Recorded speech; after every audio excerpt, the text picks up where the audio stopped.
எல்லோருக்கும் வணக்கம். நான் யாருன்னு தானே யோசிக்கிறீங்க?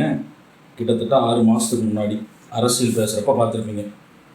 அப்புறம் ஏன் வீடியோ போடலன்னு கேட்டிங்கன்னா, நான் மட்டும் என்ன சொல்ல, நீங்கள் மட்டும் என்ன எல்லா நாளும் அரசியல் பற்றியாக யோசிக்கிறீங்க? எலெக்ஷன் வந்தால் தான் இன்ட்ரெஸ்ட்டு. அப்போ நான் மட்டும் யார்கிட்ட பேசுகிறது, என்னென்னு சொல்கிறது சொல்லுங்கள். இன்னும் கிட்டத்தட்ட 20 நாள் கூட இல்லை, 2026 சட்டமன்ற தேர்தல் வருது.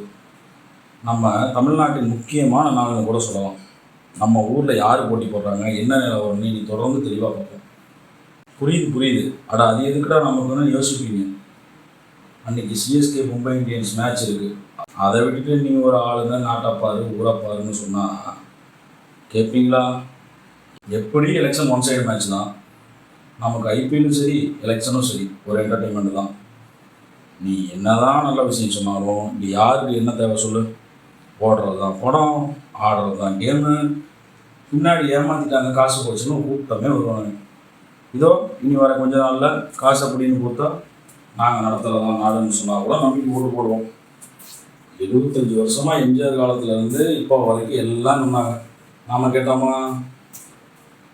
நம்ம தாத்தா காலத்தில் படம் இருந்தும் சுதந்திரத்துக்கு போராட்டம், நம்ம அப்பா காலத்தில் திறமை இருந்தும் சோத்துக்கு போராட்டம், இப்போது நம்ம காலத்தில் படிப்பு இருந்து வேலைக்கு போராட்டம். ஒரு விஷயம் புரியுதா? நம்ம பிளேயர் இல்லை, கைத்தட்டி வேடிக்கை பார்க்குற வெறும் ஆடியன்ஸ் தான். ஒரு டீம் சொல்வதை செய்வோம் அப்படின்னு சொல்கிறதும், அதோட எதிர் டீமை சொன்னீங்களே செஞ்சீங்களான்னு கேட்குறதும், இதெல்லாம் புரியாமல் சென்ட்ரலில் ஒரு நேஷ்னல் டீம் வேறு விளையாடிட்டு இருக்கு. சரி, பார்ப்போம் என்ன நடக்குதுன்னு. போன எலெக்ஷன் மாதிரி தானா இல்லை புதுசாக ஏதாவது கேம் ஆடுறாங்களான்னு நான் விட மாட்டேன். ஓட்டு போட்டவங்க மட்டும் இல்லாமல் எந்த தொகுதி என்ன நிலைமை எல்லாம் சேர்த்து வீடியோவாகவும் லைவாகவும் அப்டேட் பண்ண போகிறேன். நீ என்ன குளத்தூரா இல்லை கோயம்புத்தூரான்னு கேட்கலாம். அதை விட முக்கியமான தொகுதி நான் ஈரோடு கிழக்கு தொகுதி.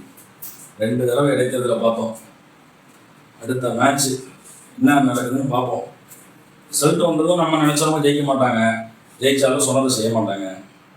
அதுக்கப்புறம் நம்ம வேலையை பார்க்க போயிடுவோம். அதே மாதிரி மேட்ச் முடிஞ்சதும் பிளேயர்ஸும் பாருங்க போயிடுவாங்க. இப்போ நம்ம தொகுதியில் ஓட்டு கேட்டு வரவங்க செய்கிறேன்னு சொன்னால் வீடியோ எடுத்துங்க. பெரிய தலைவர் கேட்க முடியாது, ஆனால் இவங்களை கேட்கலாம். ஏன்னா எந்த கட்சி என்ன கலர் சொக்கா எதுவானாலும் நாம் மெயின் பிளேயர்ஸ் இல்லை, சச்சும் கூட இல்லை, வெறும் ஆடியன்ஸ் தான். அடுத்த தலைமுறை அரசியல் வெளிப்படையாக பேசணும், அதுக்கு பாதை போடணும். அது நம்ம வேலை. என்னத்த சொல்ல, வேறு என்ன நடக்குதுன்னு கமெண்டில் சொல்லுங்கள். சப்ஸ்கிரைப் பண்ணுங்கள். அப்போ தான் லைவ் அப்டேட்டாக எங்கே எவ்வளோ பணம் கொடுக்குறாங்க, என்னென்ன ஃப்ரீயாக கொடுக்குறாங்கன்னு அப்டேட் ஆகிக்கலாம். இந்த டைமில் எவ்வளோ கேட்க முடியுமோ கேளுங்க. எல்லாம் நம்ம பணம் தான்.